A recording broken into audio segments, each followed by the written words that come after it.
Pour les personnes qui viennent d'arriver, bienvenue.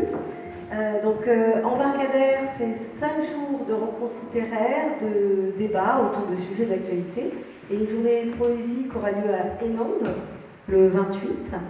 C'est ici, Porte Maubec, tous les après-midi, ce week-end de 14 à 18h30.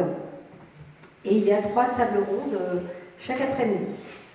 Alors on va démarrer en abordant ces journées littéraires autour de la grande figure de Joseph Kessel, qui est une figure légendaire de la littérature, puisque tout le monde connaît ses œuvres majeures comme Belle de jour, comme L'Armée des ombres, et qui n'a pas lu Le Lion au collège.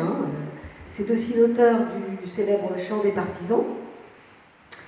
Donc, c'est une figure littéraire légendaire, mais au-delà de ça,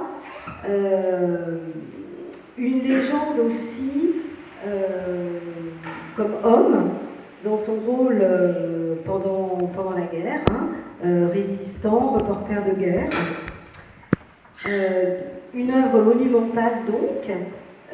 Or, en 2017, vous exhumez ici à La Rochelle des inédits de Kessel, qui dormaient tranquillement attendant votre découverte.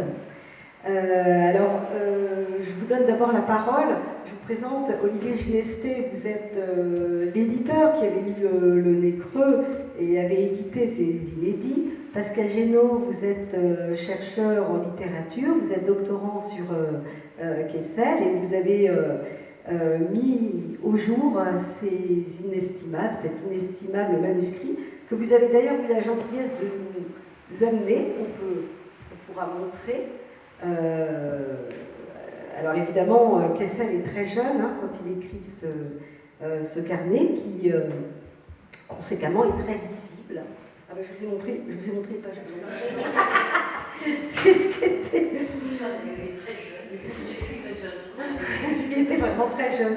Voilà, on voit une belle écriture appliquée à l'encre marron, aux plumes, évidemment. Vous aurez peut-être l'occasion de montrer certaines pages en particulier. Olivier Ginesté, c'est vous qui avez édité. Racontez-nous ce coup d'éclat éditorial. Pour l'anecdote, tous les auteurs ont l'angoisse de la page blanche. Je ne suis pas sûr que Kessel ait eu ce problème-là, quand on voit la facilité avec laquelle il a pu faire son œuvre. Alors moi, c'est vraiment un coup de chance. C'est déjà une histoire de rencontre. À notre échelle, moi j'ai eu la chance de rencontrer Pascal avec l'université de La Rochelle. J'avais fait une expo, je crois, en 2014-2015 peut-être, sur les manuscrits de Kessel. Voilà, parce que ces manuscrits, alors ils n'étaient pas vraiment à La Rochelle à l'époque, ils étaient plutôt conservés à Paris, je crois, et Pascal avait fait une exposition à l'université sur ces manuscrits. C'est comme ça que j'en ai pris connaissance, et comme on se connaissait, je ne savais même pas, je crois que tu étais ayant droit moral de Kessel. Et donc en plaisantant, je lui ai dit, écoute, tu sais, je viens de créer une petite maison d'édition qui était embryonnaire, qui était, disons, elle en était à ses coups d'essai et s'est transformée, puisque grâce notamment à Olivier Lebleu, qui est là, et qui nous avait communiqué un des manuscrits qu'il avait sous le coude et qu'on avait pu publier. On avait lancé la maison d'édition en 2016, ça marchait plutôt bien, ça démarrait plutôt bien. Et puis j'apprends que Pascal a donc ses manuscrits sous la main. En plaisantant, je lui dis, écoute, si tu as des inédits de Kessel, moi je veux bien les publier. Puis j'en reste ceux-là. Et lui, il me dit, j'en ai. Je dis, c'est bien beau, t'en as, mais on ne pourra jamais concurrencer avec d'autres éditeurs pour publier ce genre de manuscrits. Et si je ne me trompe pas, tu m'arrêtes si je me trompe, mais je crois que tu avais proposé à de grandes maisons d'édition ces manuscrits. Tu avais reçu des courriers d'ailleurs de leur part en disant qu'effectivement c'était une idée extraordinaire et qu'il faudra publier ces textes. Sauf que ça en est resté là. C'est ça, une dizaine d'années s'est écoulée. Et moi, je n'ai pas laissé couler 10 ans. C'est vraiment, je me suis plongé dans ces manuscrits. Donc, il y avait effectivement ce cahier de 1914, qui est un cahier de Brouillon, en fait. Si je ne me trompe pas, Kessel avait 16 ans. Il est né en 1898. Il était trop jeune pour partir au front en 1914. Il n'était même pas français encore à l'époque, d'ailleurs. Il n'était pas nationalité française. Et donc, comme il n'a pas pu partir, il a pris un cahier de brouillon, comme on en trouvait à l'époque, et il a noté ses impressions. Donc, ce qui est formidable, c'est que ça fait 1 ou 2 pages, hein, c'est très bref, mais en même temps, c'est d'une maturité surprenante pour un gamin de cet âge-là. Hein. On intervient parfois dans les lycées pour présenter la collection et le catalogue d'Amok. Quand on tombe sur Kessel, c'est vrai que les gamins peuvent être parfois réticents à lire des livres. Bon, si on leur présente un pavé de 500 pages, c'est un peu compliqué. Si on leur présente ce petit bouquin, qu'on leur dit c'est un gamin qui avait à peu près votre âge et puis qui a écrit, les textes font environ 2 pages, 2-3 pages, donc généralement si on va au bout, si on commence, on arrive à aller jusqu'au bout. Les gamins accrochent plutôt bien. En tout cas, c'est facile d'essayer de les accrocher. Voilà. Alors, Pascal Génaud, comment est-ce que vous avez mis à jour ces inédits incroyables, qui sont quasiment parfaits, écrits d'un seul jet, comme ça? Alors, pour résumer le plus possible, en fait, j'ai commencé à faire ma thèse en 2000 sur Joseph Kessel. Et puis, assez rapidement, j'ai rencontré l'oncle de Kessel qui était encore vivant, donc Maurice Druon. Et Maurice Druon m'a mis en lien avec l'exécuteur testamentaire de Kessel, donc le notaire de Kessel qui avait récupéré à la mort de Kessel et de la femme de Kessel ses manuscrits, en me disant... Oui. Plutôt son neveu, non? J'ai dit quoi? Non. Ah, vous avez raison, pardon, excusez-moi. Son neveu. Je vois que nous avons des spécialistes dans la salle, il va falloir faire attention à ce qu'on dit. Merci Olivier. Et du coup, Maurice Druon m'avait dit allez voir telle personne en donnant le nom du notaire de Kessel et puis son numéro de téléphone, peut-être qu'il a quelque chose. Donc, a priori, Maurice Druon ne savait pas forcément ce qu'il y avait dans ces coffres-là non plus. Et donc j'ai contacté ce notaire très rapidement et je suis allé à Paris pour le rencontrer une première fois. Donc il a fallu faire plusieurs rencontres parce que il se méfiait un petit peu, puis il voulait qu'on se connaisse un petit peu mieux avant de me faire accéder à ce fonds-là qu'il gardait dans 2 coffres de banque, dans un sous-sol de banque à Paris. Et donc au fur et à mesure, ça a quand même pris quelques mois, quelques années. Il m'a laissé la main sur le fond en me disant si vous voulez, allez voir ce qu'il y a dans le fond, essayez de classer, parce que lui c'était intéressant pour lui aussi de savoir ce qu'il y a dans le fond.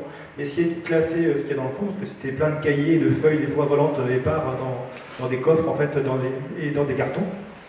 Et donc j'ai fait un listing de ce qu'il y avait, j'ai travaillé aussi sur les textes qui m'intéressaient dans le cadre de ma thèse, et puis assez rapidement je me suis rendu compte effectivement qu'il y avait des textes que je n'avais jamais vus édités, et que j'ai mis de côté en me disant c'est forcément des textes qui sont inédits. Et puis voilà, donc ça c'était en 2000, de 2000 à 2005, j'ai fini ma thèse en 2005. Et puis le notaire de Kessel avait aussi ce rôle de gardien des manuscrits de Kessel, qui m'a été légué, donné à sa mort à lui. Il est mort il y a 4 ans maintenant. Et donc à la mort de l'exécuteur, du notaire de Kessel, il avait fait un document auprès de son propre notaire à lui, pour signifier qu'à sa mort, il voulait que ces textes-là me reviennent en tant que gardien.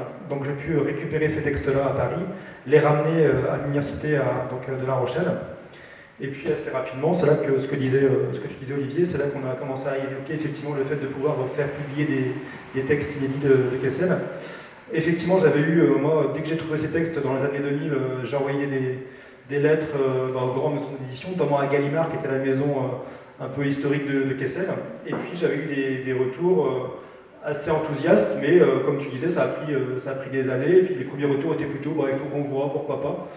Et puis quand on en a parlé avec Olivier, et que c'est quand même beaucoup plus facile quand qu'on se connaît et que c'est local, on a dit on va essayer de le faire comme ça, et ça s'est fait assez rapidement, et dans quelques mois ça a été fait en fait. Là où on est d'autant plus content, c'est que depuis, le livre est sorti en folio chez Gallimard. Donc il y a récupération quand même des grandes maisons sur le travail des petites maisons qui sont souvent beaucoup plus défricheuses. On a hésité, on a dit Gallimard, peut-être pas. Mais finalement, est-ce dans vos projets de racheter Gallimard? C'est prévu, mais on voudrait en faire une petite maison d'édition. Parce que nous, on aime bien le côté quand même à taille humaine, comme ça va bien avec La Rochelle. Donc on aimerait bien rester vraiment. C'est aussi ce qui a fait je pense, ce qui fait l'identité d'Amok depuis le début, que ce soit aussi bien avec Olivier ou avec Pascal, c'est de travailler quand même dans des relations assez simples. Voilà, c'est pour ça qu'on ne deviendra jamais Gallimard, et qu'on n'aura peut-être pas les compétences, mais en tout cas, c'est pas du tout ce qu'on recherche. Et ça n'empêche pas de faire effectivement des découvertes de ce genre-là et de les mener à terme. Donc voilà, on est plutôt content. On a vu que assez rapidement, en fait, quand le projet d'édition de ce petit livre a fait le jour, était en train de se finaliser, on a quand même vu des gens qui s'y sont intéressés. Je pense à Olivier Weber, par exemple, qui a fait la préface, qui lui travaille avec Plomb notamment, et qui avait fait une biographie de Kessel quelques années auparavant. Et quand je lui ai demandé s'il pouvait faire la préface de ce livre-là, parce que je le connaissais par rapport à Kessel, il s'est un petit peu étonné en me disant ok, mais pourquoi est-ce que tu ne demandes pas à Plomb ou à Gallimard de le faire? Et comme on était déjà engagé avec Olivier, il a quand même accepté de faire la préface chez Amok. Et donc voilà, il avait quand même senti effectivement le potentiel, je pense, de l'édition là. Oui, mais c'est pour ça c'est vrai, il avait raison. Hein. D'ailleurs, depuis, la Pléiade a publié des œuvres de Kessel, et à partir de ce moment-là, je trouve ça tout à fait normal que Gallimard ou la Pléiade ait son mot à dire sur ce genre de choses. Alors, est-ce que je peux vous demander, Pascal, en quoi consistent ces inédits de jeunesse? Comment est constitué ce recueil de textes? Alors, comme l'a expliqué Olivier par rapport à ce cahier, en fait, le cahier il a été écrit à l'automne 1914, donc dans les premiers mois de la Première Guerre mondiale. Et en fait, Kessel était trop jeune, il avait 16 ans, il ne pouvait pas s'engager, même s'il le souhaitait. D'ailleurs, il a menti quelques temps après sur son âge pour pouvoir s'enrôler. Et donc, il était on pourrait dire aide-soignant à Nice, donc où était sa famille, dans un hôpital, donc dans un hôtel reconverti en hôpital, où il y avait les premiers blessés de guerre qui arrivaient. Et ce qui est intéressant dans ce cahier, c'est que effectivement, ce sont des textes qui sont très courts et qui mélangent déjà, comme Kessel l'a fait après tout au long de sa carrière, qui mélangent des choses qu'il a vues, qu'il a entendues et des choses qu'il a inventées par rapport à ce qu'on lui disait, par rapport à ce qu'il pouvait entendre dans cet hôpital. Donc c'est vraiment intéressant. En plus de ces textes-là, il y a aussi quelques nouvelles qu'il a rédigées peu de temps après, quand il est parti à Paris en 1915, donc toujours sur la Première Guerre mondiale. Et il me semble que c'est tout. Alors, c'est déjà pas mal. Non, il y a aussi des souvenirs Des souvenirs autobiographiques. Oui, des souvenirs qu'il écrit à la fin de sa vie sur son costume, sur des choses comme ça. Costume, etc. C'est un texte absolument incroyable, je trouve. En 3 pages, on a une anecdote complètement folle. Et là, on voit quand même l'art du récit de Kessel, tout jeune. C'est qu'en 2 pages, on a une histoire à partir de laquelle on pourrait finalement écrire un roman. Est-ce que Olivier voulait nous en parler, Olivier ou Pascal, je ne sais pas, de son souvenir du smoking, que je trouve texte incroyable. Le souvenir du smoking, dans ce passage-là, le souvenir du smoking, c'est quand il est déjà à un âge plus avancé qu'il revient sur qu'il explique cette histoire-là. Et non, mais quand il l'écrit, en fait, les souvenirs, il les écrit à la fin de sa vie, si je ne me trompe pas. On a tout ce recueil de jeunesse, et la dernière partie qui est sur les souvenirs autobiographiques, pour l'histoire du smoking, il se souvient de quand il était jeune. Et je crois qu'à un moment, parce que c'est ça aussi Kessel, à un moment, il dit il faut bien que je m'inspire de ma vie, il s'excuse presque de raconter sa vie. Mais il dit, je ne me trompe pas, je ne sais plus exactement les mots, mais au lieu de raconter l'histoire avec un grand H, de raconter des histoires. Et en fait, je crois que c'est ça Kessel, c'est vraiment un conteur extraordinaire. Donc même à 16 ans, on se rend compte déjà qu'il est capable de nous captiver en 2-3 pages et d'avoir cette chute. Vraiment, l'art de la nouvelle, c'est ça aussi, d'avoir une chute assez rapidement. Donc on arrive, sans parler du fond, parce qu'il y a des thèmes aussi qu'il aborde. Pour un gamin de 16 ans, c'est d'une maturité, même d'une ouverture. Je veux dire, il est patriote, alors qu'il n'est même pas français. Encore, il est patriote et pour la France, mais il n'est pas nationaliste. Il y a un texte qui s'appelle Les Ennemis. Bon, je ne sais pas pour ceux qui l'ont lu. Il y a un texte qui s'appelle Les Ennemis qui explique en fait comment les Allemands et les Français se rencontrent à un moment, des soldats allemands, des soldats français, et sans leur chef, finalement, sont épuisés et finissent par dîner ensemble, je ne sais plus. Et alors que le lendemain, ils recommenceront la guerre. Mais voilà, il y a une sensibilité qui est surprenante. On a du mal à croire que c'est un gamin de 16 ans qui a écrit ça, même si on peut placer tous nos espoirs dans la jeunesse. Mais c'est vrai que c'est assez remarquable. Oui, il y a des très beaux textes aussi sur la solidarité entre soldats, et tu le soulignais, même ceux qui ne sont pas du même bord, au milieu de l'effroi de la guerre. Il y a plusieurs nouvelles qui sont consacrées, tu veux peut-être en dire un mot, Pascal, à ces élans de solidarité, notamment, j'ai en tête ce texte où des soldats sont obligés de fusiller un déserteur. C'est lequel? Est-ce que tu vois ce que je veux dire? Non. C'est un PC. Je sais plus, ouais.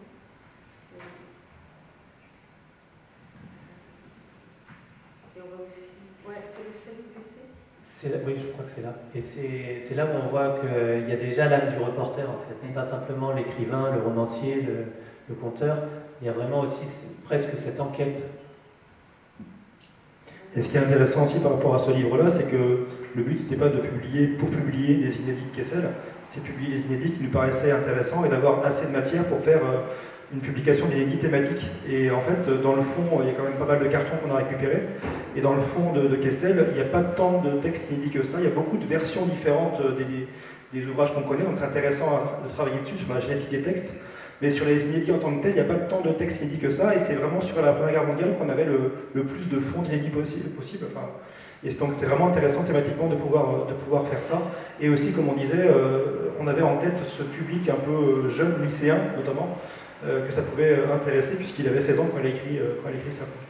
Alors j'ai trouvé le texte dont je parlais, que j'avais trouvé frappant et qui s'appelle Le peloton d'exécution, où quelqu'un n'est pas cru parce qu'il parle allemand et il dit je l'ai appris à l'école, et là sans autre forme de procès, l'officier dit vous êtes un espion et vous serez fusillé. Comment vous prenez en uniforme et vous serez fusillé, c'est-à-dire que l'officier allemand ne cherche absolument pas à comprendre ni quoi que ce soit. Et ce qui est intéressant, c'est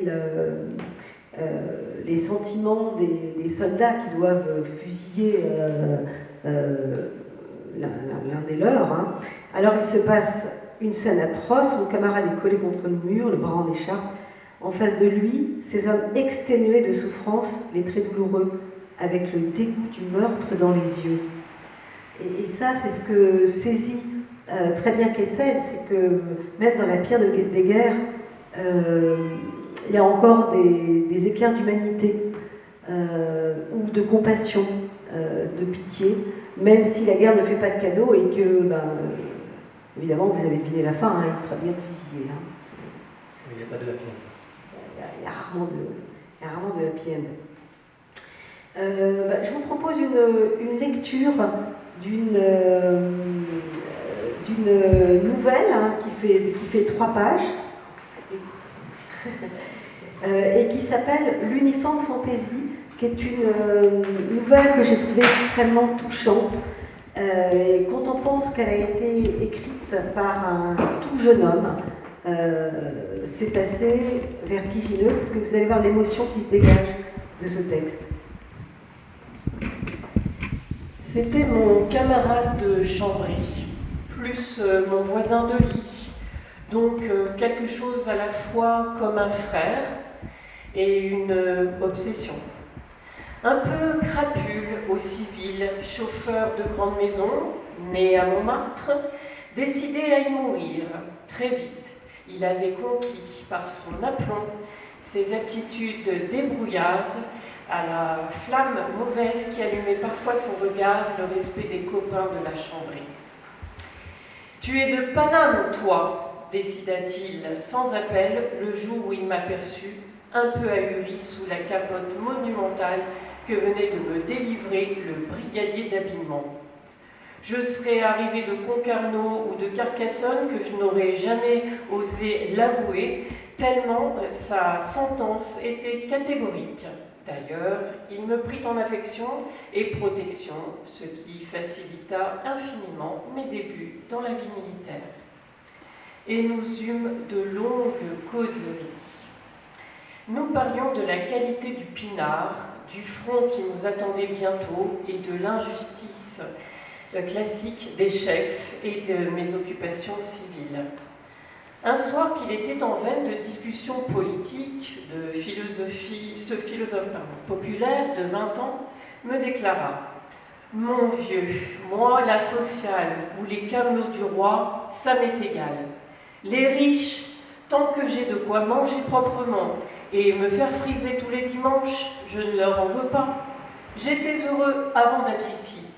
Bien nourri, bien logé chez mon patron, toujours 100 sous en poche, et les femmes m'aimaient, fallait voir. » Comme il avait les lèvres tentantes, des yeux verts sous des sourcils très noirs, un corps mince et nonchalant, je le crus sans peine. Il réfléchit quelques instants et ajouta « Il n'y a qu'un truc qui me chiffonne en ce moment, c'est d'être fringué de la sorte. » Et il montrait sa culotte bleue de poussière, rapiécée sur le genou, et sa petite veste d'artilleur de temps de paix, noire et luisante, étroite pour lui, aux boutons verts de gris. Ce qui me fait marronner, avouait-il, c'est de voir des fils de riches, moches comme on ne l'est pas, faire de l'épate parce qu'ils ont des costumes à 5 louis et que je suis obligée de marcher dans ce déguisement. Ah, si j'avais un uniforme fantaisie, tu ne me reconnaîtrais pas, vieux. Il eut un gros soupir qui dégageait toute sa souffrance intérieure de joli garçon qui ne vit que pour les sourires de femmes et pour qui un accoutrement laid est pire qu'une déchéance. Des semaines passèrent, notre instruction avançait et le départ désiré pour le front devenait une chose assez proche. Le vaguemestre venait de distribuer des babilles. Mon camarade, étendu sur son lit, parcourait d'un œil supérieur et blasé ces lettres qui fleuraient toujours des parfums bon marché.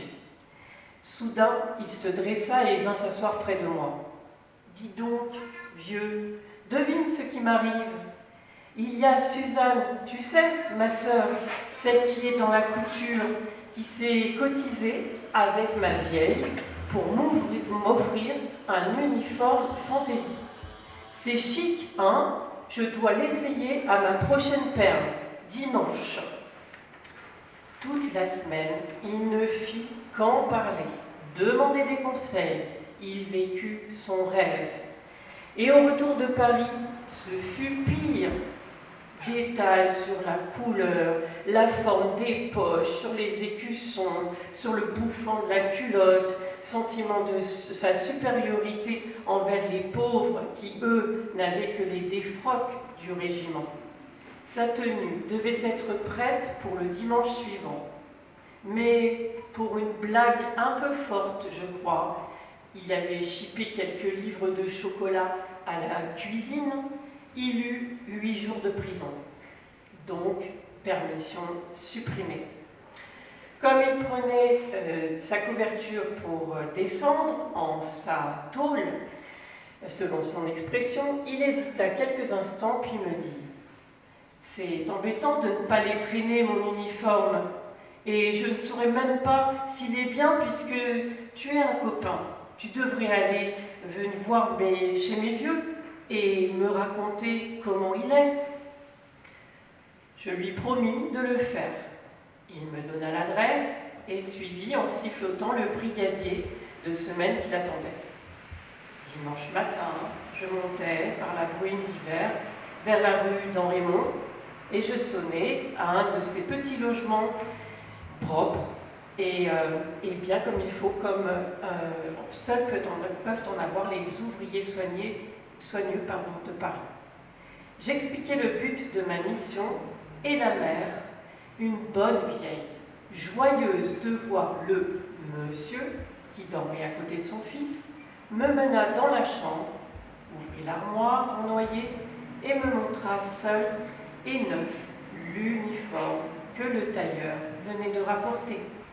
J'admirais avec elle la nuance de l'étoffe, les boutons d'acier brunis, les cuissons pourpres, portant en chiffre d'or le numéro du régiment. « Vous voyez, monsieur, fit-elle, toute fière, vous pourriez dire à Louis que son costume est là et qu'il n'a plus qu'à venir. Seulement, à la permission prochaine, notre chambré était de garde, et mon voisin de lit eut un accès de rage fraîche et contenue. « Ah ça, ils m'ont juré que je ne mettrais pas mon uniforme. Ils le font exprès. Donc dimanche prochain, s'il m'arrive quelque chose encore, je m'en fiche, je décampe. » Mais dans la semaine qui suivit, un ordre arriva d'envoyer d'urgence des renforts au 7e groupe de notre régiment. On demanda des volontaires. Mon camarade était ardent, brave. Il avait en outre l'instruction nécessaire. Il fut le premier à se présenter. « Bah, et ton uniforme ?» lui demandai-je. Une ombre passa sur ses yeux et il ajouta avec un joli sourire « Il sera bien plus beau avec ma croix de guerre. » Nous passâmes nos derniers jours de camaraderie tout le temps ensemble. J'étais vraiment émue de voir partir ce compagnon de camaraderie tout le temps et ce regard canaille et conquérant, plein de gaieté. Je reçus plusieurs lettres de lui. Il avait en effet bientôt gagné la croix de guerre pour avoir ravitaillé sa batterie sous un terrible bombardement toxique. Il m'annonça aussi qu'il était passé brigadier. J'ai écrit qu'on lui mette des galons, ajoutait-il. Puis, plus rien, pendant quelques semaines. On apprit au régiment que toute la 21e batterie à laquelle il appartenait avait disparu à Verdun. Un 340 allemand avait écrasé le grand abri où elle s'était réfugiée. Et je pensais, avec une poignante mélancolie, à l'uniforme bleu horizon, aux boutons d'acier bruni, à l'écusson brodé d'or qui attendait patiemment mon camarade, au bel uniforme de la rue d'Henri.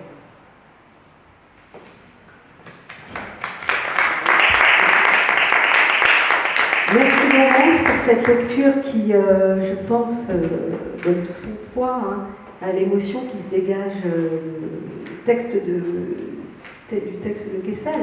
On voit bien que son angle, c'est jamais le pathos, c'est jamais justement d'étaler l'horreur de la guerre, mais au contraire, dans cette très courte nouvelle, on voit toute l'humanité de cet homme, avec d'ailleurs ce petit défaut, cette coquetterie qui l'identifie, qui fait qu'il est lui, c'est ce désir qu'il a si fort de cet uniforme fantaisie qui lui rendrait la guerre si belle. Et puis finalement, il est écrasé par un char avec toute sa compagnie. Et c'est toute l'horreur de la guerre qui déferle sur la fragilité de la vie, au fond. Oui, on sent, même on l'a dit, on le redit, là c'est une nouvelle et on sent tout de suite la chute qui va arriver, qui est très bien amenée. Donc il y a le côté romanesque, mais on sent aussi dans la personnalité, je ne sais pas si tu es d'accord Pascal, Kessel c'était vraiment un ami. Je pense que dans la vie c'était vraiment, il a eu des amitiés très fortes et là on sent tout de suite qu'il y a ce témoignage d'amitié, même très jeune, où il va avoir cet amour en fait de l'autre. Vraiment c'est un homme passionné. Ouais, c'est intéressant en fait parce que c'est les premiers textes qu'il a écrits. Là, je dirais c'est un peu la guerre fantasmée parce qu'il voudrait y aller, mais il est trop jeune et il entend parler de plein de choses, il imagine plein de choses, etc. en fonction de ce qu'il entend. Et après, la guerre, ça a suivi Kessel pendant pratiquement toute sa vie. Il a suivi les 2 guerres mondiales. La seconde, il était résistant en France et puis après en Angleterre. Il a écrit, on disait, L'Armée des Ombres. Il a coécrit Chemin des Partisans. Il a écrit d'autres textes aussi là-dessus. Il a suivi les procès de Nuremberg, de Pétain, il a suivi Eichmann, le procès Eichmann aussi, il a suivi la guerre civile espagnole, il y a plein de choses, ça a vraiment été important. Il a dit dans plusieurs interviews que la guerre, pour lui, c'était vraiment quelque chose qui lui faisait pas plus peur que ça, mais qui effectivement était important pour lui parce que c'était de l'amitié virile. Parce que c'est beaucoup, ça Kessel aussi, c'est beaucoup les hommes avec les hommes entre eux, l'amitié entre hommes. Et effectivement, il prenait quand même fait écho souvent pour l'une des causes dans les guerres. Alors évidemment, il y en a pour lesquelles c'était quand même plus facile que d'autres. Je pense aux 2 guerres mondiales, évidemment, c'est plus facile pour lui de prendre une cause à cœur. Mais par exemple, pour la guerre civile en Irlande, c'est le premier grand reportage qu'il a fait en 1920. Tout de suite, dans ses textes, il n'est pas du tout... C'est pas comme maintenant, il n'est pas reporter objectif. En fait, il prend vraiment fait et cause pour la cause des Irlandais. Et c'est ça qui est important pour lui, je pense, effectivement. Et le côté humain est important. Et donc, dans ces premiers textes-là, de sa vie, c'est-à-dire l'amitié entre hommes, et la guerre en elle-même. Alors j'étais surprise aussi par certains textes. C'est vrai que quand on lit le titre Première Guerre mondiale, l'idée qu'on a de la guerre, alors surtout la Première Guerre mondiale, c'est la tristesse, la tragédie, la violence. Et il y a des textes qui sont extraordinaires, où il parle justement de la gaieté folle qui existe dans les tranchées et dans les moments où on n'est pas en train de s'affronter. Par exemple, dans un texte qui s'appelle La tranchée, il parle de cette... voilà, il disait que c'est dans la tranchée, au contraire, que l'individualité se fait jour, que les canons perdent leur omnipotence, que le tireur se fait apprécier et que la gaieté trône. Et en fait, il raconte que les hommes, dans les temps de guerre, très souvent vivent des moments de bonheur, hein, d'échange, où effectivement l'amitié virile, l'amusement. Hein. Alors peut-être est-ce que c'est parce qu'il est encore jeune, justement? Qu'est-ce que vous en pensez? Je pense que c'est effectivement une vision vraiment fantasmée de la guerre. Lui, il voudrait y être et il n'y est pas. Il entend des choses, des blessés qu'il a sous les yeux, qui lui sont racontés. Je ne sais pas trop ce qu'on peut dire là-dessus, mais effectivement, je pense qu'il n'a pas forcément une vision réaliste de ce que ça peut être au niveau de la guerre des tranchées. Il a peut-être eu ce genre d'écho. Comme il a eu des échos de l'horreur, mais peut-être qu'il mise aussi, alors je ne sais pas, peut-être que des psychologues pourraient l'interpréter mieux que nous, mais peut-être que c'est aussi un moyen de survivre, un moyen de résister, de voir le bon côté, d'essayer d'avancer, de survivre, de s'adapter. C'est peut-être aussi tout simplement le début de la guerre. C'est peut-être aussi le début de la guerre, et au début de chaque guerre, on a l'impression que tout va bien se passer, que ça va être une grande amitié virile, et que ça va pas mal finir. Et c'est vrai qu'on a l'impression sur les textes du début qu'il y a beaucoup de ces scènes de solidarité, d'amitié, et qu'au fond, ce que la guerre a d'horrible, hein, sa fureur, sa violence, est un petit peu masqué. Et c'est peut-être là qu'on voit quand même cette espèce de déni adolescent, hein, quand même. Hein, il est très très jeune quand il écrit. Oui, il est très jeune, en même temps il est très loin des tranchées. Même s'il est, tu le disais, à l'hôpital de Nice, hein, donc il voit aussi les blessés arriver, hein, donc il est quand même confronté à la douleur. Mais c'est vrai qu'on n'a pas beaucoup de recul, enfin il n'a pas beaucoup de recul puisque c'est, si je ne me trompe pas, le mois de novembre 1914, hein, ces textes-là. Donc effectivement, ça va évoluer, notamment dans les tranchées. On est toujours optimiste au début de guerre, hein. Tout le monde a l'impression que ça va aller très vite, qu'on va écraser l'adversaire. Et puis surtout celle-ci, hein, on sait à quel point l'enlisement a mis du temps finalement à révéler ce qui était en cause exactement. Alors, on a évidemment parlé de Kessel écrivain, mais qu'est-ce qui fait pour vous qu'au-delà d'un grand écrivain, c'est aussi une légende? Déjà, ce qui m'a intéressé dans le travail de Kessel, c'est le fait c'est une légende au niveau du grand reportage, mais c'est aussi une légende au niveau de l'écriture romanesque, et que en fait les deux sont vraiment très liés dans son œuvre, c'est-à-dire qu'il s'est beaucoup inspiré de tout ce qu'il a vécu en tant que reporter ou dans ses voyages pour écrire ses romans les plus connus, et je trouvais ça vraiment intéressant et fascinant. Mais c'est pas le seul évidemment, mais dans son œuvre il a quand même écrit pas loin de 80, même plus de 80 textes, la plupart romanesques. Il y a pratiquement pour chaque œuvre, on peut trouver dans un de ses reportages ou dans ses voyages des éléments qui l'ont inspiré directement. Donc moi je dirais que c'est une légende parce que c'est pas seulement un écrivain qui est connu et reconnu, mais c'est aussi l'une des figures majeures du grand reportage de cette époque-là. Oui, c'est certain. Oui, puis je pense que l'homme est romanesque. Enfin, oui, c'est ça, c'est ce que je voulais... Aujourd'hui, on voit des biopics à foison sur les écrans. C'est vrai qu'on se demande encore comment il n'y a pas la géographie ou pas, c'est souvent le risque. Mais sur le bonhomme, c'est vrai que Kessel, c'est un personnage. Je pense qu'un livre, un film sur sa vie, son œuvre et sur ses aventures, sur une partie de sa vie, ce serait formidable. qui est intéressant aussi par rapport à votre question, c'est qu'à mon avis, c'est une mémoire au niveau de l'histoire de la France, de l'histoire pas que de la France, de l'histoire mondiale, entre les années 20 et les années 60, en gros, là où vraiment il a sa grande carrière, où il va partout en fait, et on reprend maintenant ces textes, vu ce qui se passe actuellement, où on les a repris au fur et à mesure, parce qu'il est allé en Afghanistan, il est allé en Israël, c'est le premier à avoir le visa israélien, le visa numéro 1 quand il est arrivé sur la création d'Israël.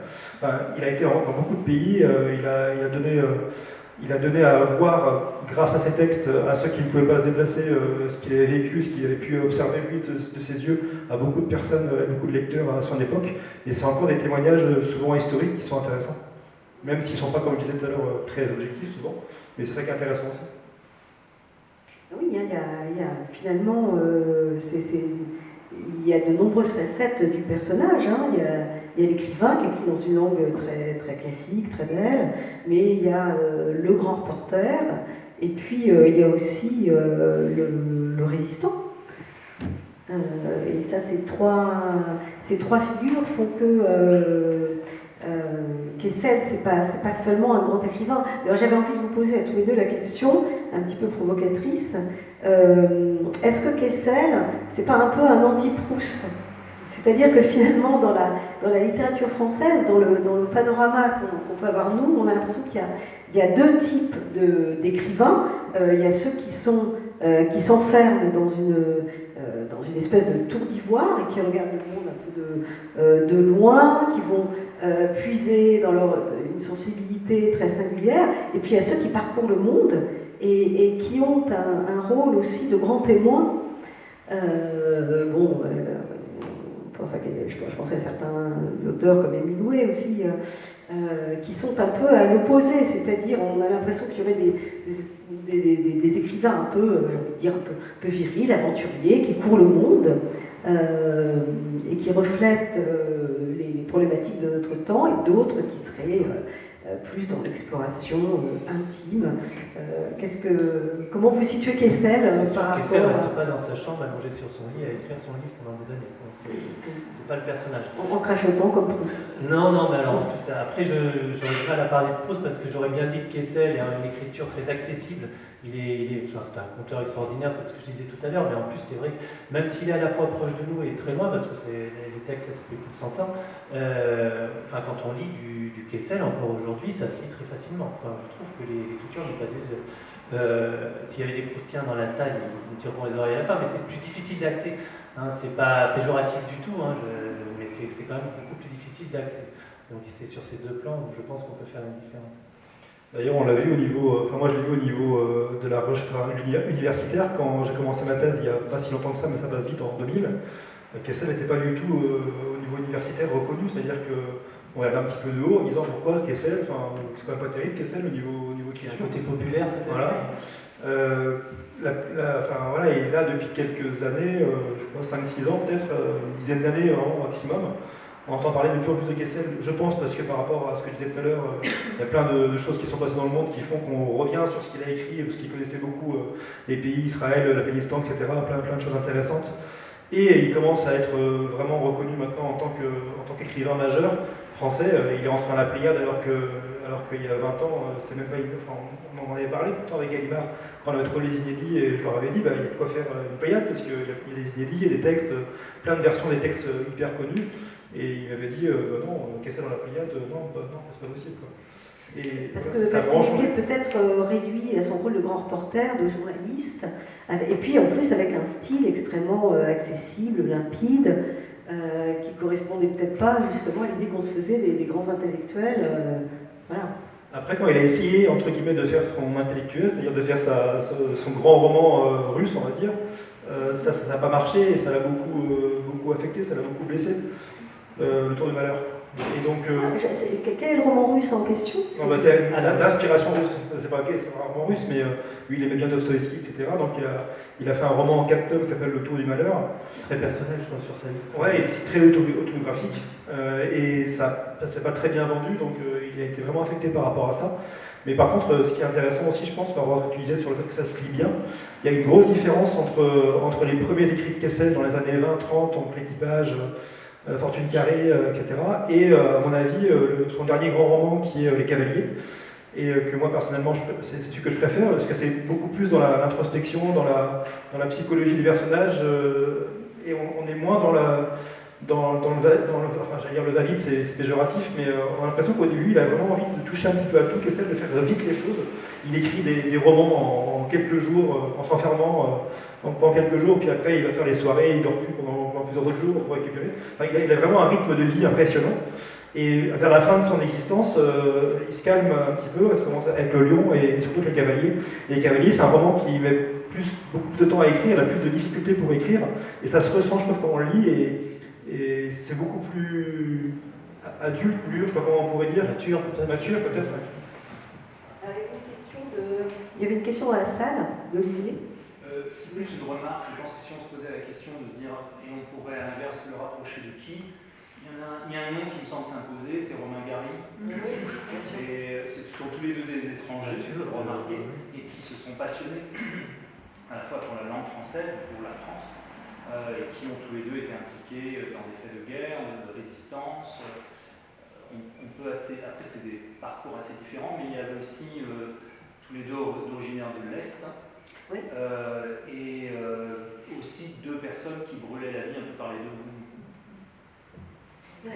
Après, bien sûr, par rapport à Gary qui a eu 2 fois le prix Goncourt, c'est pas le cas pour Kessel justement. Il n'y avait pas cette même reconnaissance. On revient à ce que tu disais tout à l'heure. Aujourd'hui, il y a un autre regard qui peut-être les rapproche. Il y a quand même aussi sur la personnalité, même je pense, une différence, même si les origines, puis le charisme des personnages.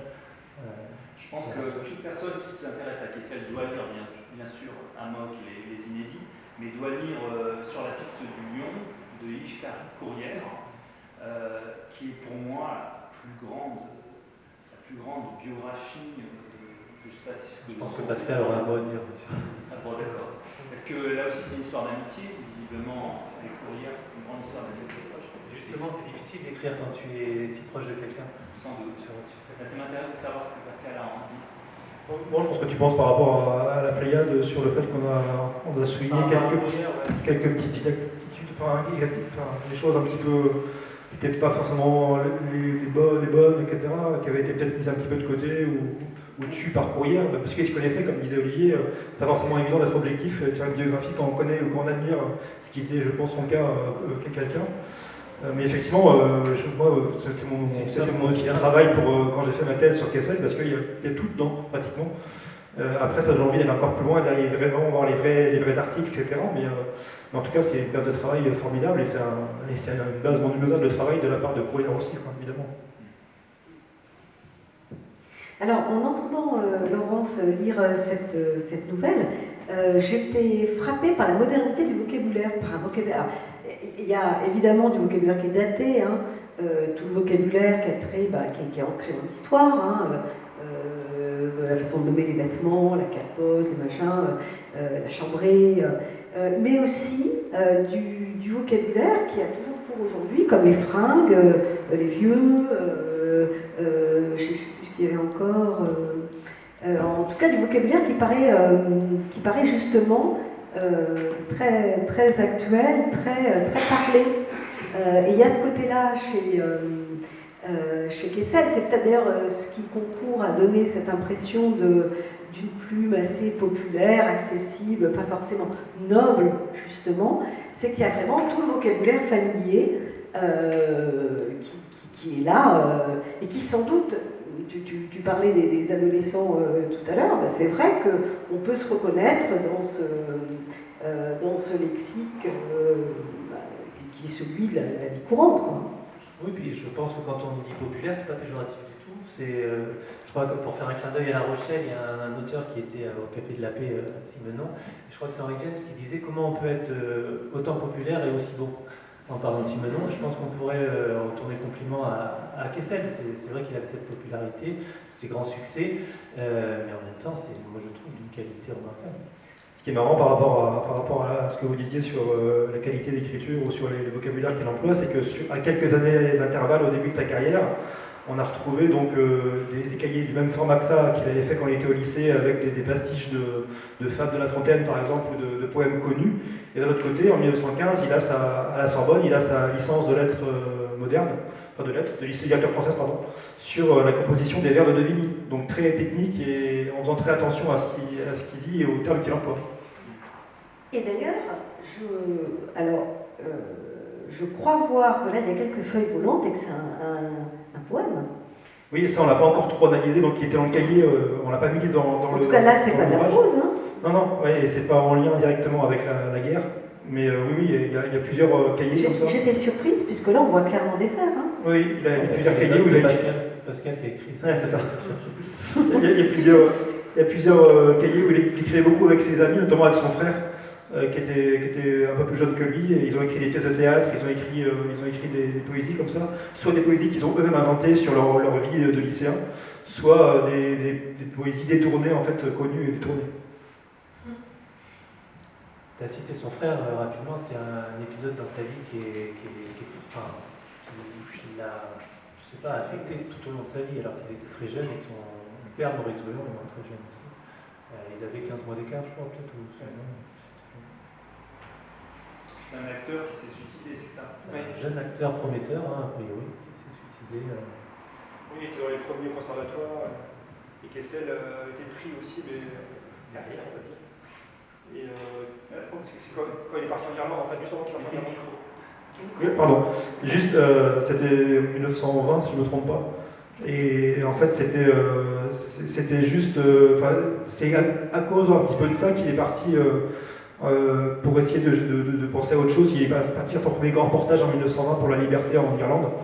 Et c'est aussi intéressant parce que cet événement personnel qui l'a beaucoup affecté et qui l'a affecté toute sa vie, effectivement, a fait que ça a peut-être aussi envoyé Kessel faire son premier grand reportage et qui a peut-être aussi nourri sa carrière après. Quoi.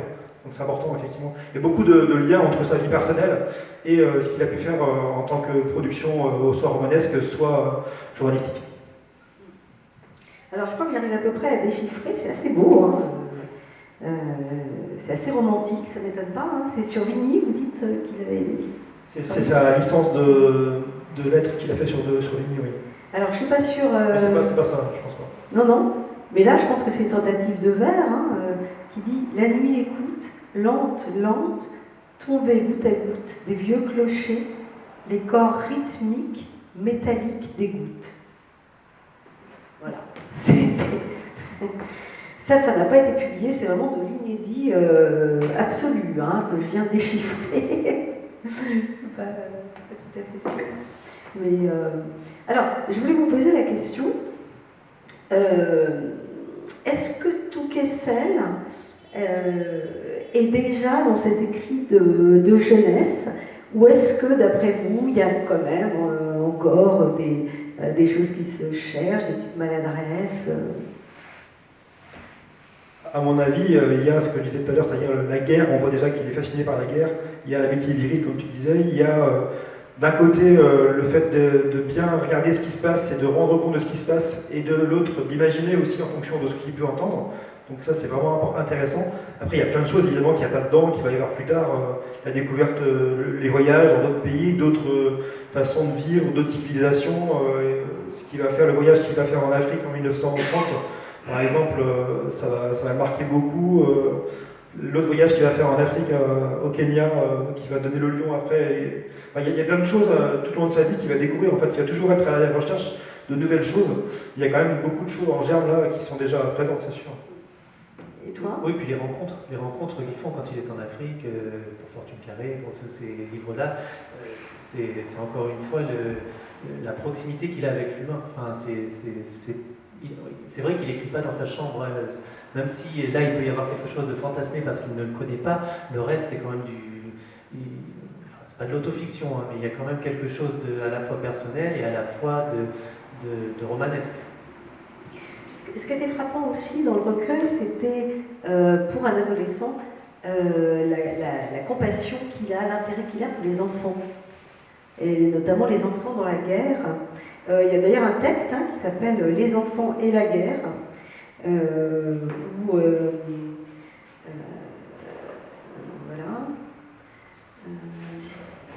Donc il raconte qu'il passe devant une boîte à lettres et qu'il entend une petite fille demander à sa maman: « Écoute maman, si je mettais une lettre pour mon papa tué, est-ce qu'elle arriverait au paradis ?»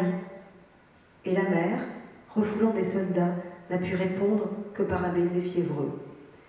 Et il y a beaucoup de passages comme ça où Kessel est attentif à les victimes innocentes. Hein. Alors, bien sûr, il parle des chambrés, des militaires, de la vie militaire, il est fasciné par la guerre, mais c'est aussi quelqu'un qui, par son humanité, est capable de peindre tous ces ces drames adventistes, enfin, de la guerre, et notamment les enfants. Il y a un autre texte aussi où il parle des personnes de l'armée qui vont prévenir les veuves en fait. Et donc il décrit en fait la réaction de la femme qui voit arriver devant sa maison quelqu'un de l'armée, et forcément c'est jamais à cette époque-là très bon signe. Donc je pense qu'à cette époque-là, je n'y étais pas évidemment, à mon avis, quand on a 16 ans en 1914, c'est pas forcément la même chose que quand on a 16 ans maintenant actuellement. Et il était déjà, lui, parce que c'était Kessel et qu'il était particulier, autrement il n'aurait pas fait cette carrière-là, je pense, mais en règle générale, il était quand même beaucoup plus mûr à 16 ans à cet âge-là. Et pour lui, peut-être que les jeunes et les enfants, il est déjà considéré comme quelqu'un d'adulte, enfin lui il se considère comme quelqu'un d'adulte à mon avis. Et aussi, je pense que lui n'est pas touché directement par ça, c'est-à-dire que ses parents, lui, ne sont pas à la guerre, ses parents ils sont avec lui à Nice. Il n'a pas de grand frère, c'est lui l'aîné de la famille. Donc il ne peut que voir ce qui se passe, entendre ce qui lui est raconté là-dessus au niveau de l'hôpital où il travaille, et imaginer les réactions des familles, à mon avis. Oui, mais c'est ce que tu disais par rapport à ce que tu citais, effectivement, ça m'a fait penser au texte où on va prévenir aussi les parents. Quand on parle des enfants, il y a aussi les parents, donc c'est toujours ce rapport humain qu'il peut y avoir et l'émotion. En fait, mais sans que ce soit effectivement, comme tu disais, dans le pathos. Enfin, on voit bien. C'est ça qui est très adroit. Mais c'est très adroit. C'est ce qui fait la beauté de ces textes aussi. C'est ce qui fait l'émotion. C'est qu'il ne réclame pas notre émotion. C'est qu'elle vient presque malgré lui, avec un style justement très, très en retrait, très sec, qui n'est pas du tout en train de forcer la larme à l'œil. Après, pour ce rapport à l'enfant, là effectivement, il cite des enfants. Lui-même n'avait pas d'enfant, il n'avait pas de descendance. Mais dans Le Lion, on retrouve, alors c'est beaucoup plus tard, mais c'est vrai qu'il y a ce personnage de l'enfant et du rapport avec l'adulte qui est extraordinaire. Alors, est-ce qu'on peut dire que Kessel, c'est une grande figure humaniste ? Alors, l'humanisme, c'est un terme tellement galvaudé aujourd'hui que c'est difficile. Mais si on le reprend, est-ce que l'humanisme c'est placer l'humain au centre des préoccupations? Je pense que lui, ça se fait naturellement. Oui, comme on disait tout à l'heure, en fait, dans tous ces textes, que ce soit grands reportages ou romans, nouvelles, peu importe, tous, peut-être pas, je ne vais pas tout reprendre non plus, mais dans la plupart des textes, c'est quand même l'humain qui est au centre. Que ce soit des textes qui parlent d'une guerre ou qui parlent de n'importe quoi. Et c'est ça qui l'intéressait vraiment. Après, je ne suis pas sûr que ce soit un homme avec des théories en isme. Je ne sais pas, je pense que c'est un gars qui vit. Mais je ne sais pas si... alors à un moment, tout à l'heure dans la nouvelle, on a entendu moi la sociale ou les Camelots du Roi, c'est pareil. Il le fait dire à l'autre personnage, mais je pense que lui c'était un peu ça. C'était, même s'il y a quand même le grand écart, mais je pense qu'il y a quand même de ça. C'est ce qu'il veut tant que la vie elle est là, qu'on peut faire avec. Parce qu'il a eu des rencontres quand même, notamment en Afrique, par rapport à l'esclavage, par rapport à des tas de choses qui sont à mettre en relief, dans le contexte, mais c'est quand même assez dur. D'ailleurs, je pense qu'on peut le voir aussi par rapport à son engagement ou son non-engagement politique. En fait, lui, ce qui fascinait, c'était les hommes. Donc, par exemple, De Gaulle le fascinait. Mais par exemple, Henri Béraud, avec qui il a travaillé en 1920 quand il était en Irlande, et qui est devenu un ami, il s'en est détaché assez rapidement quand Henri Béraud est passé plutôt du côté extrême droite. Là. Et Monfreld, il a rencontré Monfreld en 1930, pareil, il a été fasciné par Monfreld, et c'est lui qui a mis le pied à l'étrier de Monfreld pour qu'il publie ses textes, Henri Monfreld. L'administrateur du parc Amboseli au Kenya qui a donné lieu au lion aussi, il y a beaucoup de choses. C'est vraiment la fascination, je pense, pour les hommes plus que pour un courant de pensée, peut-être politique, qui peut caractériser. Bon, une grande figure en tout cas. Alors, petit détail tout à fait pratique, comment ça s'est passé? Là, je reviens plus au côté éditorial. Comment ça s'est passé j'ai envie de dire, les tractations avec Gallimard. J'étais curieuse de savoir ça. Les tractations pour le manuscrit. Manuscrit, je le répète, hein, en tout cas, on a un des manuscrits, on voit que c'est vraiment un cahier d'écolier. Les tractations pour le manuscrit, c'était beaucoup plus simple qu'avec Gallimard, parce que c'était avec Pascal. Donc avec Pascal, ça s'est passé beaucoup plus simplement qu'avec Pascal, comme il le disait, était le gardien des manuscrits, même si à l'époque, le notaire était encore vivant. C'était lui qui, normalement, devait faire, mais il était très âgé, hein, de mémoire, il avait quoi, 95 ans ouais, 95 ans, et c'était un notaire très romanesque aussi. J'en dirai pas plus parce que j'aurais du mal, mais en tout cas, c'était un personnage, normalement, après avoir fait ce livre, on a eu la chance de le publier chez les Gallimard, et Gallimard me dit, mais comment vous avez fait pour publier ce livre? Parce que normalement, on passe par l'avocat de la Croix-Rouge, qui est détenteur du droit patrimonial. Il y a des ayants droit moraux, qui respectent le droit de l'auteur, il y a ceux qui ont les droits d'auteur. Et nous, on n'était pas passé, moi j'avais jamais eu le vent de ce gars-là, de cet avocat. Et en fait, c'est parce que si j'ai bien compris, le notaire faisait un peu ce qu'il voulait et ne s'est pas embêté avec l'avocat. Et quand on l'a contacté, puisque c'est lui qui était gardien des manuscrits, il a fait oui, je donne mon accord. Donc moi j'ai contacté Pascal, il y a 2 autres ayants droit moraux, je les ai contactés aussi, donc il n'y a pas eu d'obstruction, on a pu publier le texte.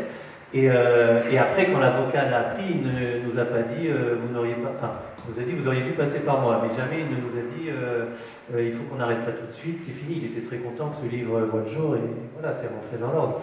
Donc après, on a négocié effectivement l'apparition en livre de poche chez Gallimard. Là, Gallimard a été super, hein, moi j'ai pas eu de problème avec eux, et j'en ai toujours pas, parce que c'est toujours intéressant pour la maison d'édition.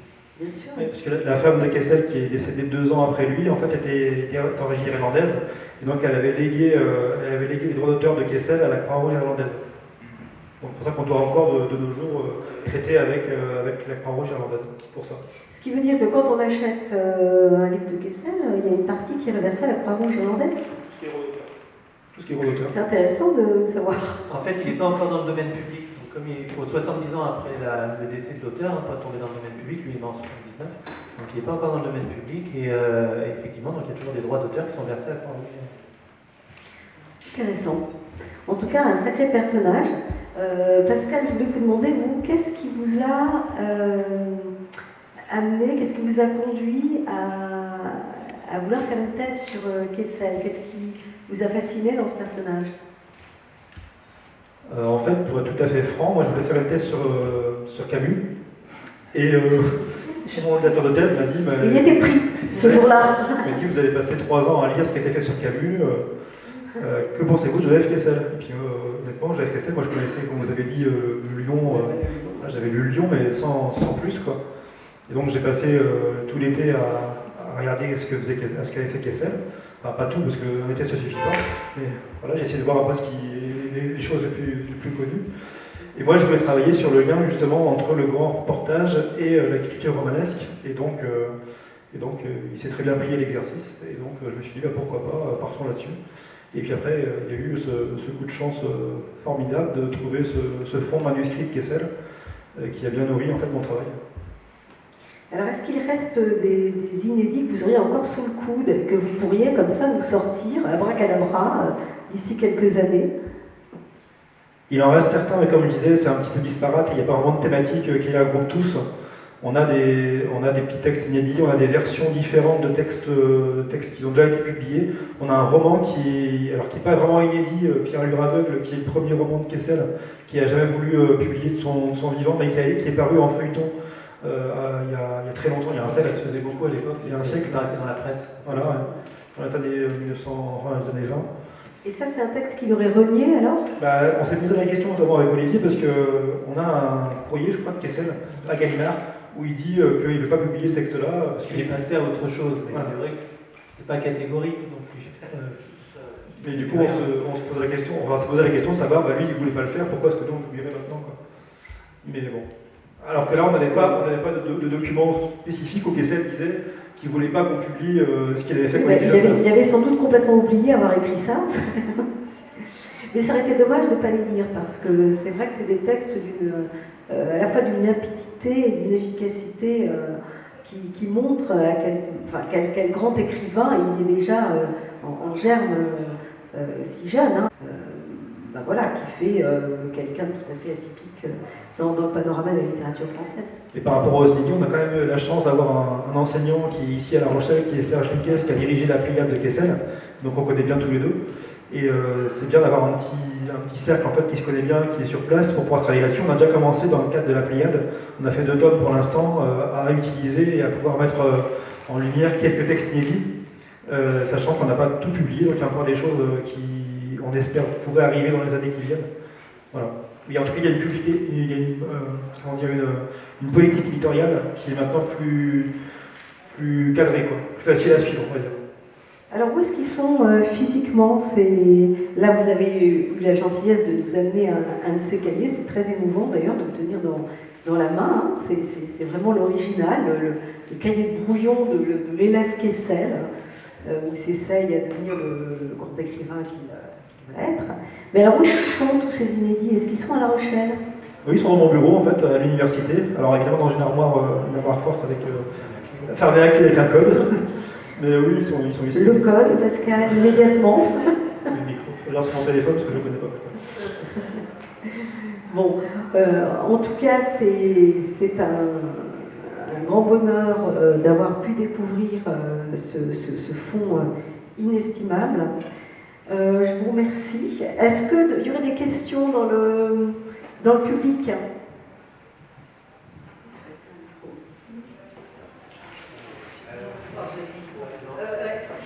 Je m'interroge un peu sur des inédits, façon Kessel. Mais comment se fait-il qu'un auteur qui sait qu'il a écrit dans ce cahier brouillon, enfin, ses premières pensées, sa première écriture, ses premières histoires, comment se fait-il que les éditeurs qu'il a connus, qu'il a côtoyés pour tous ces ouvrages, comment se fait-il que ces inédits ne sont jamais apparus à ces moments-là et somme toute que Kessel n'ait pas demandé à ce que soient publiés ces inédits et qu'on les retrouve comme ça au travers de ce notaire plutôt bon enfant et plutôt romanesque et qui nous file tout ça et que tout ça se retrouve effectivement dans une armoire à La Rochelle. Jusqu'en 1981, jusqu'en 79 à la mort de Kessel, je ne sais pas trop en fait pourquoi les éditeurs n'ont pas. Je ne sais pas si c'est parce qu'effectivement il l'a gardé comme ça sans vouloir en reparler, qu'il avait oublié, j'en sais rien. Ce que je sais, c'est que quand Kessel est mort, et sa femme, 2 ans plus tard, est décédée, le notaire en question à Paris a récupéré ses cartons sans savoir ce qu'il y avait dedans. Il a mis ça dans un coffre de banque pendant 20 ans. Et en fait, quand je suis arrivé, moi, pour essayer de voir ce qu'il y avait dedans, ça n'avait pas été bougé depuis, quoi. Et donc, sur cette période-là, de la mort de Kessel jusqu'à ce que je mette mon nez dedans, je sais que personne n'y a été, ou Courrières, quand même, on parlait de Courrières tout à l'heure. J'ai quand même retrouvé dans la biographie de Courrières quelques éléments, et notamment des photos qui montrent qu'il a eu accès à ce fonds-là. Mais je pense son but, c'était pas de voir vraiment tout ce qu'il y avait dedans, c'est de trouver, je pense, des photos, des illustrations. Donc il n'a pas fouillé vraiment dedans. Mais il y a quand même des photos, alors de ce cahier-là, je pense pas, mais des cahiers d'écoliers de Kessel qui sont dans le fond également, qui sont dans la biographie de Courrières. Et avant, je ne sais pas, j'ai pas d'explication sur pourquoi est-ce qu'avant la mort de Kessel, ça n'a pas été publié. Voilà. Il peut y avoir plusieurs raisons. C'est que Kessel a une œuvre tellement conséquente qu'il ne s'est pas dit qu'il allait forcément publier ses œuvres de jeunesse. Ensuite, le notaire n'était pas vraiment bon enfant. C'était le moins qu'on puisse dire. Mais ce qui est intéressant pour publier ces inédits, ces textes que l'on retrouve, c'est de les mettre avec des commentaires d'universitaires ou de gens qui ont fait des recherches sur ce personnage-là. On parlait du roman tout à l'heure. Si un jour il est publié, j'espère qu'il ne sera pas publié de but en blanc comme ça. Il faut qu'il y ait une analyse, qu'il y ait des textes, comme ça a pu être fait avec Camus pour des œuvres inachevées, des choses comme ça. Voilà, je pense que... En tout cas, en dehors de ça, c'était un écrivain qui rentabilisait énormément son travail. Pascal l'a dit tout à l'heure, il ne faisait pas un voyage sans qu'en sorte un reportage, un livre, un roman. C'était quelqu'un qui était très doué pour ça et il faisait tout. C'est-à-dire qu'il pouvait publier en épisode, en feuilleton, il pouvait publier en roman, il pouvait publier une édition illustrée. Moi, quand je lisais Courrières, j'étais fasciné par ça. C'est un type qui, du point de vue marketing, franchement, pur, était un formidable homme d'affaires et il savait rentabiliser sa plume. On n'est pas toujours nous très doués les artistes pour ça, mais alors lui, il était fort. Après, il avait des besoins financiers qui étaient assez monstrueux aussi par rapport à son train de vie et par rapport à ses femmes, ses maîtresses, etc. Voilà. Mais c'est vrai, effectivement, et c'est intéressant puisque un même texte pouvait être publié, un reportage par exemple dans les colonnes de France Soir à l'époque pour le reportage au Kenya. Après il était repris ce reportage en volume. Après il y avait effectivement le roman, mais entre les deux il y avait des versions du reportage avec une collection, un éditeur un peu prestigieux, limité à 100 exemplaires. Et il faisait vraiment attention à ça. Et il y a des choses aussi moi, qui m'ont surprise. Par exemple, quand je prends le roman, enfin c'est pas vraiment un roman, c'est un petit roman qui s'appelle Wagon-lit. En fait, c'est les chemins de fer qui l'ont payé pour faire la promotion en fait, des wagons-lits. Et il a écrit pour ça, pour avoir des sous, en fait, un roman qui s'appelle Wagon-lit. Donc il avait déjà inventé le concept de sponsoring, ou de placement de, comment on dit, placement de produits. Placement de produits qu'il y a dans les séries ou au cinéma. Les contes, c'est extraordinaire. Il a beaucoup fait ça pour les contes aussi au début, quand il commençait à être connu dans les années 20-25, où il y avait un conte qui était publié dans un journal, même dans plusieurs journaux des fois différents, et après un recueil de contes, et puis après un recueil de contes, voilà, ça s'arrêtait pas. C'est génial. Mais il y a des habitudes du 19e siècle là-dedans, et en même temps, voilà, c'est un homme de transition, je pense aussi. Il passe du feuilleton au public rédactionnel. Et d'ailleurs, le Courrier le dit assez clairement, quand il avait besoin de sous, il se mettait à écrire pendant 2-3 jours chez lui pour sortir quelque chose, et il faisait publier, et il avait une avance tout de suite, quoi, quand il commençait évidemment à être connu. Et après, on dit vite fait, bien fait, c'est pas possible. Mais tu vois, c'est vrai, ça marche pas. Et c'est vrai que c'est très lié à l'image qu'on a de cet homme d'action, hein, tu l'as dit plusieurs fois, cet homme d'action qui n'est pas du tout quelqu'un qui serait habité par la muse d'une façon un peu comme ça. Voilà. On a le sentiment qu'effectivement c'est quelqu'un qui agit dans la société dans laquelle il vit et qui n'a pas de temps à perdre, qui a toujours quelque chose à faire. Alors moi j'aimerais que tu nous éclaires quand même un petit peu sur ce côté fêtard, sur comment il dépensait son argent. Bon là on a vu comment il le gagnait, donc en écrivant comme je te pousse, comme ça, beaucoup d'œuvres, mais comment il a dépensé tout cet argent gagné avec ses livres? Comme on disait tout à l'heure, il n'était pas mondain, on va dire ça, mais il avait un cercle d'amis, les Russes, les Ciganes parisiens, etc. Et dans les cabarets, il était toujours fourré là-bas avec son cercle d'amis, en fait. Et j'ai une anecdote assez intéressante. J'ai la fille de Yves Courrière, du coup, qui est aussi ayant droit moral sur l'œuvre de Kessel maintenant, que j'avais rencontré. Et en fait, elle m'avait dit que, alors je ne sais plus le nom du cabaret parisien, mais Kessel et sa bande avaient toujours une table en fait réservée. Tous les soirs, ils avaient une table que personne ne pouvait prendre. Et ils arrivaient, et en fait, ils ne payaient jamais l'addition, ils payaient uniquement en pourboire. Et on leur donnait jamais d'addition. Parce qu'en fait, ils avaient fait venir une fois, alors je ne sais plus quel était à l'époque le président de la République, mais le président de la République était venu une fois avec eux, leur invitation pour parler littérature. Et depuis, ça avait fait une telle publicité au restaurant que le restaurant leur avait dit, vous venez quand vous voulez, vous avez votre table qui est là. Elle sera jamais prise, donc vous venez quand vous voulez, ils venaient régulièrement. Et en fait, ils payaient jamais ce qu'ils mangeaient, ils payaient un pourboire qui était beaucoup plus important que ce qu'ils auraient payé s'ils avaient payé ce qu'ils avaient mangé. Mais voilà, c'est un peu ça Kessel, et il cassait, c'était un russe, donc il mordait en ses verres, il les balançait derrière son épaule quand il avait plus dedans pour sceller l'amitié avec celui avec qui il avait bu le verre, pour qu'on puisse revoir après lui. Enfin, voilà, il y avait quand même des frais forcément liés à ça, et puis il y avait effectivement, comme on disait, les femmes, où il y avait quand même plusieurs. Il avait des femmes, des maîtres, des femmes, il n'a pas été beaucoup marié, mais il avait.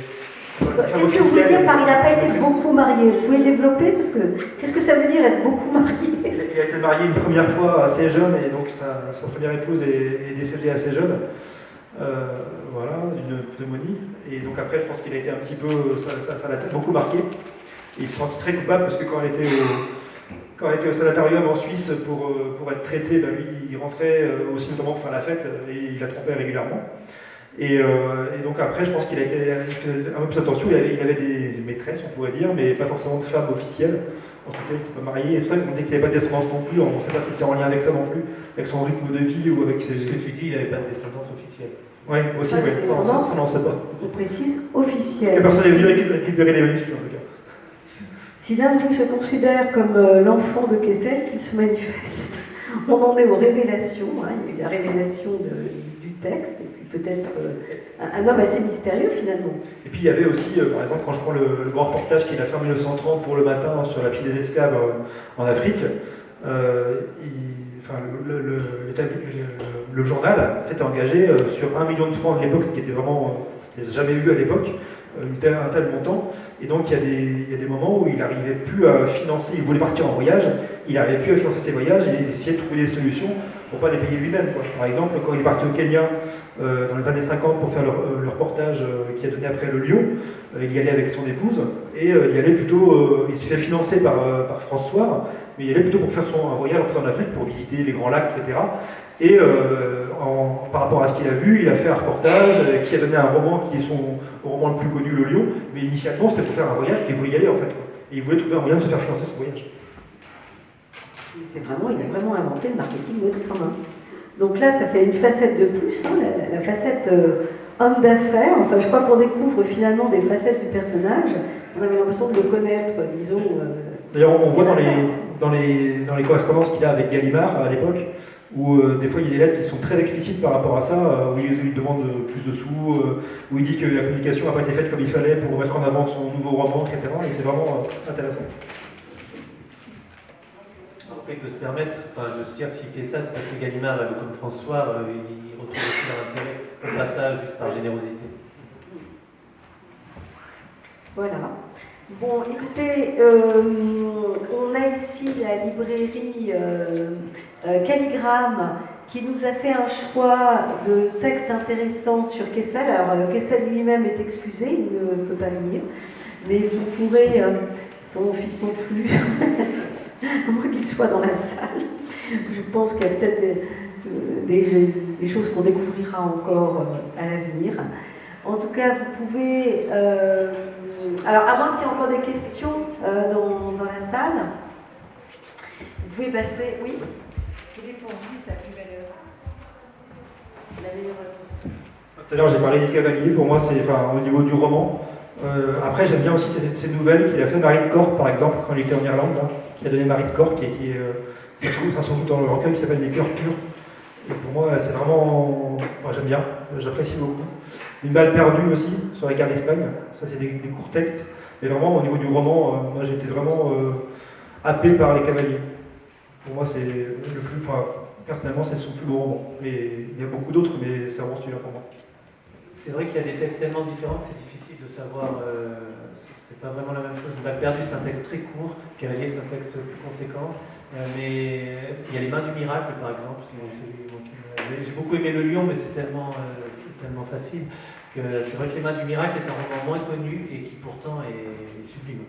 C'est sur la Seconde Guerre mondiale et puis sur son rapport. C'est vraiment à découvrir, je crois qu'il y a des adaptations prévues. C'est sur un personnage authentique. Mais oui, c'est pour ça. Oui. Donc c'est Weimler. Je dis pas une bêtise. Non, c'est ça. Weimler. Donc c'est d'où Les Mains du Miracle. Et c'est assez poignant aussi en même temps, c'est assez forcément bien raconté. Très bien, je vous invite, si vous voulez, à flâner un petit peu devant la table de notre libraire et puis peut-être à pouvoir échanger avec Olivier et Pascal qui sont là en contrebas et avec qui vous pouvez peut-être dialoguer de façon un peu plus intime. Et ça continue dans quelques minutes avec le roman d'Olivier Lebleu et l'expertise de Karine Pilette autour de l'emprise. Merci.